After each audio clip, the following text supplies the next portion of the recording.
So, nung 2015, nag-isip ako noon na kung paano magka-reunion yung batch.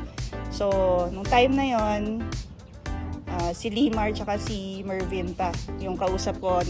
Parang pinag-alaran lang namin yung idea na yon until nag-post, tapos dumating sa meeting. Si Roy, hinakot yata ni Bernard, tama ba? Tapos si Dine, biglang dumating din sa meeting. Tapos si Joyce, tsaka si Sam, walang choice kasi friends ko sila. Ayan. So, noon. Oo. So, yun, nung 2015, ang naisip ko lang noon, kung walang a-attend, at least marami kami sa barkada. May darating. Kahit na hindi ko alam kung paano mag-start. Tapos dumating din si Alfie, yun. Si Alfie dahil kay Joyce. Ayun. Instrumental si Alfie kasi siya nakakausap na si Elmer nun. Tapos, dito siya nag-work nun. Tapos, ayun. So, thank God, dahil sa team na yon, nakakatuwa na gumalaw bawat isa at nangyari yung reunion. Naakala ko 25 lang yung darating, 200 yung dumating na higit. Oo.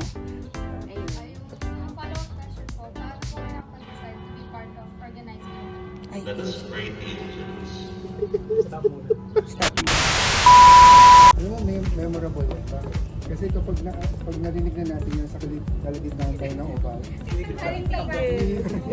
Oo, yung nakahaling na. Core memory, Angelus. Yung alas 12, tirik araw, tapos nasa gitna ka ng oval. Yung wala kang takas. Wala kang takas, tapos pinagtatawanan ka ng mga taong nandun sa shed. Nag-decide ako kasi nag-decide ako ni Dayan. Sabi niya sa akin, boy, pwede ka bang maging part ng working committee? Sige, sabi ko, okay lang. Yung pala yung working committee, magiging officer din. Kasi yung working committee, kami-kami lang. Maging officer kami. Tapos, yun, nag-decide na ako na maging officer kasi nga, unang-una, yung goal ko talaga, ayaw ko mapahiya yung batch namin. Sa Grand Alumni. Yung pinaka-purpose ko talaga, ayaw ko mapahiya yung batch. Tapos, dahil hindi rin ako nakapag-attend, May hugot talaga eh. ngayon na-attend na ako sa 2025 na. Paano ka nasama sa Oy, organizing? paano ako nasama? Actually, yun nga, sabi ni Neri kanina, no 2015. nag-i-start. Actually, naghahanap na kasi walang 10th year para walang 10th year reunion. nun. Yung, tapos bigla, nagkaroon ng 15th year na parang reunion. Alam ko si Roy ang nag-message sa akin eh.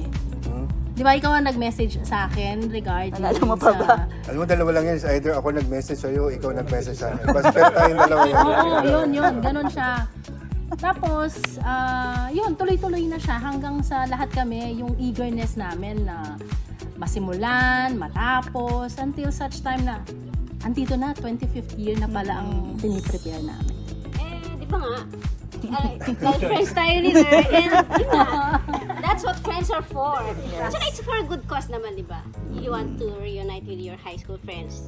Since nabuo yung friendship namin, high school Yes. din. And then, yung sa 2015, sobrang sobrang hindi natin alam kung paano. Pero tingnan mo, hanggang dulo, kinakabahan tayo. Pero it turned out very, very good. So, why not do it again? Better. Diba? Oh, Same reason like yun si Sang and Ner, since we've started it first noong 2015 and yun actually ako yung medyo mabigat ang role din since ako Hanggang ngayon. Hanggang ngayon naman. now kailangan siguro yung commitment despite na sobrang busy sa work and sa business of course and family pa so pero kapag nandun yung commitment sa'yo at feeling mo makakatulong ka hindi lang sa amin and even sa mga ibang batchmates na gustong ma-meet ang ibang kabatch pero walang way so I think this is our main goal actually hindi lang siguro sa akin even kaming lahat. Ako medyo may konting hugot eh. Kasi, nung high school tayo, kung natatandaan niyo, ang simple lang. Simpleng masaktan, simpleng sumaya. Masaktan na yan. Balikan rin natin, ang simple lang maging masaya. May hugot na naman eh, no? Ba't Pero yung diba, mga boys may natin, puro may hugot, no? Kumbaga, ang simple ng mga bagay-bagay para sa atin. And yung memories na na-develop ng mga high school tayo, yun yung parang peak ng pagiging simple natin eh. Ngayon kasi medyo komplikado na, may papel ka bilang ama, may papel ka bilang asawa, may papel ka bilang leader ng community or whatnot. So, dahil sa sobrang komplikado na ng pinagdadaanan natin ngayon sa kanya-kanya nating buhay, ito yung pagkakataon natin para balikan yung pagiging simple ng buhay natin noon. So, bilang organizer, I think parang we owe it to everyone na maibalik yung pagiging simple ng buhay nila at ma-enjoy yun. So, yun yung parang battle cry ko para sabihin, okay, let's do this. Simulan natin, and I'm very confident dahil sa grupo nga natin, we can actually finish it. So, yun yung rason. Malalim. Lalim na. Next question. Siya talaga lagi nagpapaalala sa amin nung kadramahan ng ginagawa namin. Pero totoo yun. Next question po. How do you feel now that the 25th reunion is finally coming? Excited? Di ba? Hindi ba? Hindi ba kayo? Kinakabahan pero excited. Nakabahan pero excited. Hindi, actually, ang pinakakinakabahan dyan, yung may hawak ka ng budget. Oo, kaya kakaiba. Bakit hindi excited? Ang dami na nating pagod. Diba? Yeah. Ang dami na nating Oo, yun yung excited. pinagdaanan, Oo. diba? At saka, Actually, magastos din what makes me more excited is nararamdaman mo naman yung mga batchmates natin. Oo, maraming nagsusupport. Oo, Saka- tsaka responsive Oo. naman sila. So, sa mga Thank you. Thank you sa lahat ng nag-sponsor, nag-donate. So that makes us more even excited kasi nga may ganun from their part, on their end. So tayo na nag-organize, yes may kaba, pero excited na may ibigay finally kung ano yung mga lahat ng pinaghirapan natin from planning, brainstorming, to implementation. Ramdam from mo yung day hugot niya. one. Ramdam mo energy, di ba? Oo, talaga. Nag-graduate na tayo sa... Malapit na. parang yung tipo Konti bang, na lang. yung tipo bang hindi ka marunong mag-darts pero kailangan mo Oo, ayun. Tapos lagi may meeting. Pero yun, appreciated sobra yung minsan, kunyari, syempre mostly ako nakaka-receive ng mga Gcash, Tapos after ng Gcash, uy, thank you sa pagpapalan niyo ng reunion. Parang diba? nakaka-touch yung tibong kahit pagod ka, Yun na yung- nakaka-relieve naman siya. So thank you dun sa mga Yun na yung reward Yeah. namin. Okay. Kasi mararamdaman mo naman na sa mga maraming may gusto na magka-reunion. Kaso wala Wala sila rito actually. wala sila rito or paano, hindi nila alam kung paano. O tayo yung mga Parang napiling instrument, no?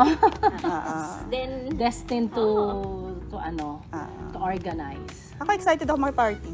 yeah. Yeah. At saka yung mga banda, DJ. Next question.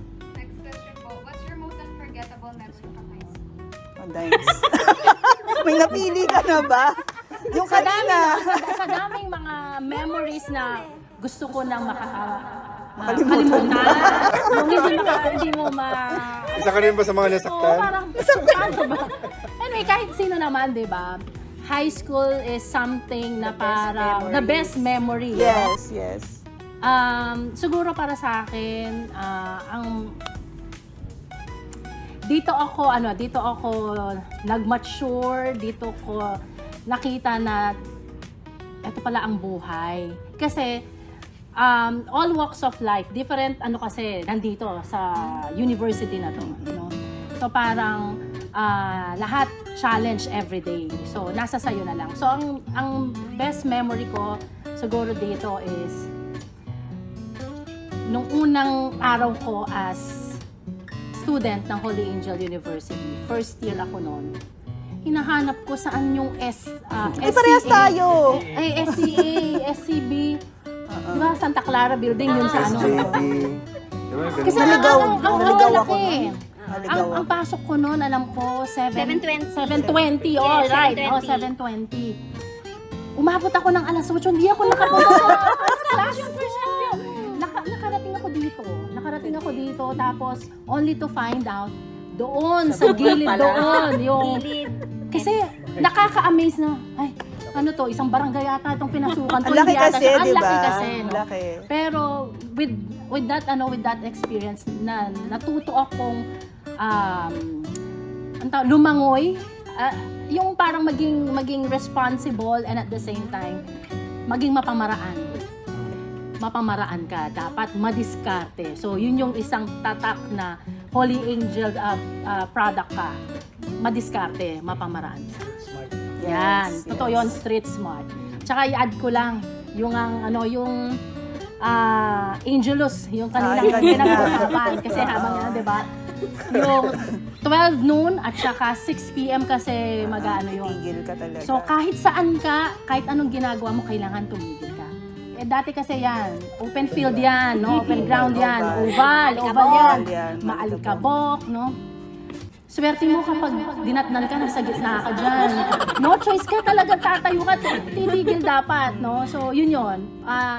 Nakakainis kung nandun ka sa oras na yon, pero kung babalikan mo just like now, na binabalikan namin, ang saya lang, ang sarap sa pakiramdam. Yun lang.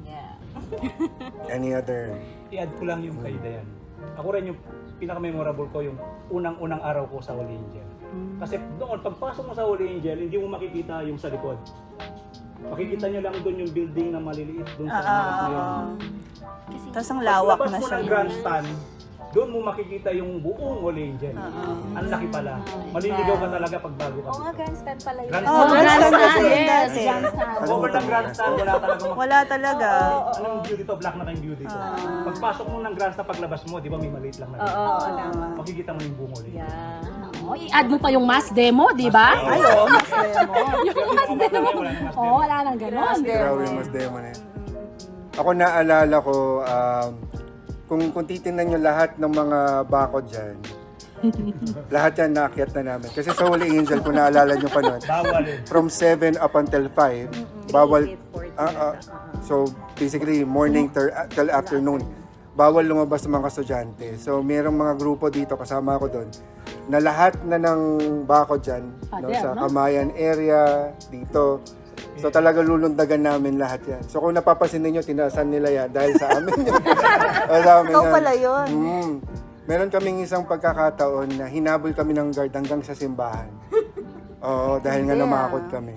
Tsaka yung mga guard sa Villa Teresa rin. Oo. Yes. Kasi mababa lang yung pader eh. Sa Oo. guard ng Villa Teresa. Ayun, speaking you days, di ba? Memorable Days, yun. oo. Saka JS Pro. Yes. Yes. Yan sa gym. Yan, sa gym. Dito sa Yan, gym. Bakit ang tawa mo, Sang? Teachers tayo eh. Ay, may naalala ako doon. Kasi yung Jollibee pagkain. Jollibee true. Jollibee ba yung pagkain nun? Naka-gown ka and Naka-gown all. ka, Jollibee. Parang Jollibee, no? Tsaka kasi ngayon, di ba, JS Prom sa mga venue ano talaga sila, no? Nung tayo, gym. Aircon, talagang Kami na naglalagkit dito, pa di kami. ba? Oo. Yes. Pag third year ka, sa bleachers ka. Fourth year, dito ka sa baba. Oo. Diba? Prestige na yung nasa baba ka. Oo. Una kang kakain. Una kang kakain. Pag may gusto kang isayaw, malapit ka, di ba? Hindi ka bababa. Totoo. Hindi ka madidisgrasya. What was the biggest challenge while preparing or planning for this event? Budget. Of course, number one is budget. So, kasi syempre, this is our 25th year, so silver to. So, we want to make it talaga as memorable one. Kaya nga we're doing everything, we're getting good entertainment kasi nga we want everybody to experience and talaga mag-e-enjoy. That's why ang ating concept is a concert party. Pero ayun, we're yung mga normal na may challenges, pero we believe naman na ma-overcome with your help then, I mean with the help of the batchmates din. So ayun, pero we can do it. Yun na. Para sa akin yung pinaka-challenge, yung umpisa eh. Kasi ngayon madali na lang kasi nandun na yung apoy eh. Dahil sa ramdam na nila yung apoy, ang dali na lang, okay, sali ako dyan, okay, join ako dyan, ramdam ko na kayo, sali na ako. Pero yung mga panahon na walang-wala talaga, paano natin sisimulan, paano tayo mag-i-invite, paano natin makukumbinsi si ganyan, si ganyan. Ang dami nating attempts eh. At hindi lang umabot ng days, buwan ang umabot, malamang isang taon pa nga umabot. Ang daming trial and error. I guess yung pinakamahirap talaga. Kasi sinasabi. Message mo sa kanila. Thank you for coming.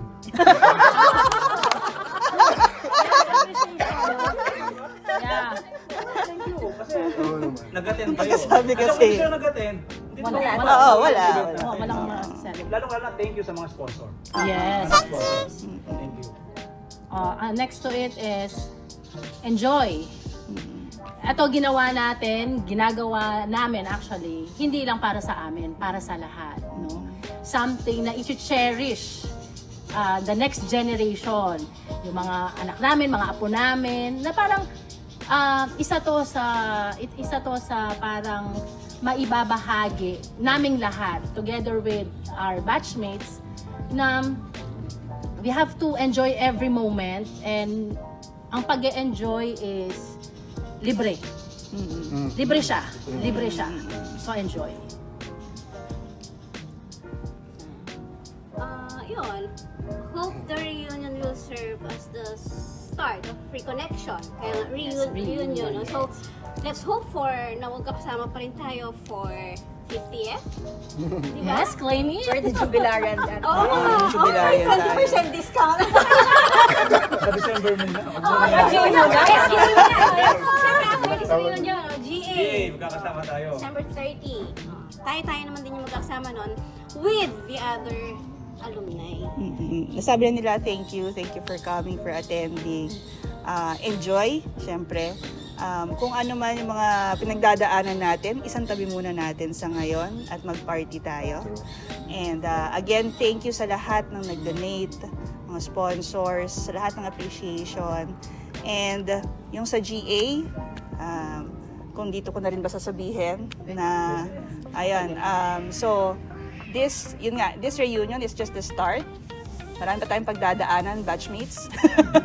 Kasi tayo yung host for our Grand Alumni Homecoming. Kasama natin ngayon yung sa HAU Alumni Association, guest natin, along with our Jubilarians, the Flamers, batch 75. Ayan. So, enjoy natin with them itong reunion na to, and we'll also see each other on December 30 sa Grand Alumni Homecoming. Stay tuned with our other activities.